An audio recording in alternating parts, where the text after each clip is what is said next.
Salam alaikum Yanes.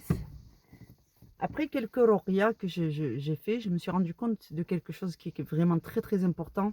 Il faut prendre ça en compte quand vous faites la ruqya.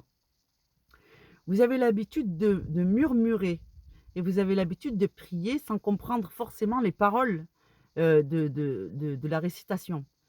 Quand vous dites A'udhu billahi min shaitan rajim, A'udhu billahi min shaitan rajim, ça veut dire je prends protection auprès d'Allah contre Satan le maudit, le lapidé.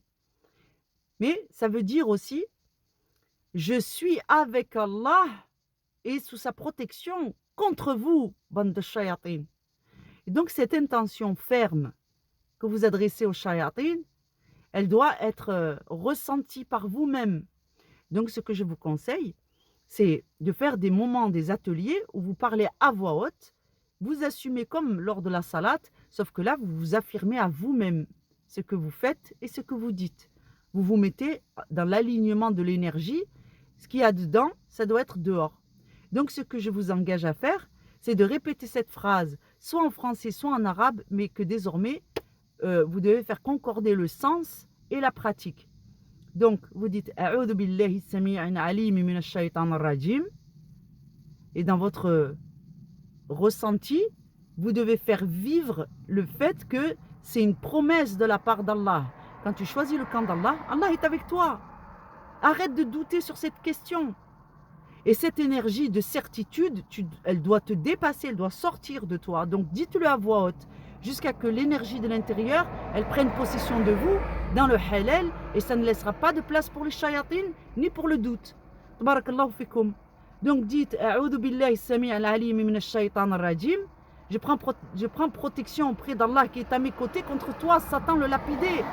Hasbi Allah wa ni'mal wakil. C'est en Allah que je place ma confiance. C'est une fermeté qu'on vous demande. Dans cette lutte qu'est la ruqya, vous devez développer votre fermeté intérieure. Vous êtes musulman, vous prenez une position, vous l'assumez pleinement. Il faut que vos émotions soient en vibration avec le fait qu'Allah a fait des promesses.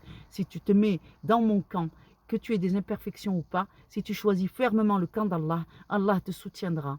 Et la ruqya, c'est juste le rappel de votre serment d'allégeance envers Allah Azza wa Jal. Donc, vous vous rattachez directement à la Fatiha. Iyyaka na'budu wa iyyaka nasta'in. Oh Allah, tu es le seul que nous adorons et le seul dont nous implorons le secours. Et Allah dit, quand mon serviteur m'appelle, alors je réponds à son appel.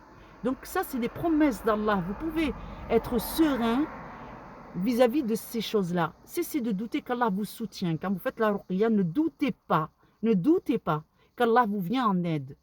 Voilà, vous devez avoir cette fermeté qu'Allah tienne toujours ses promesses. Alhamdulillah. Inch'Allah, vous verrez une différence dans votre ruqya. Barakallahu fikum.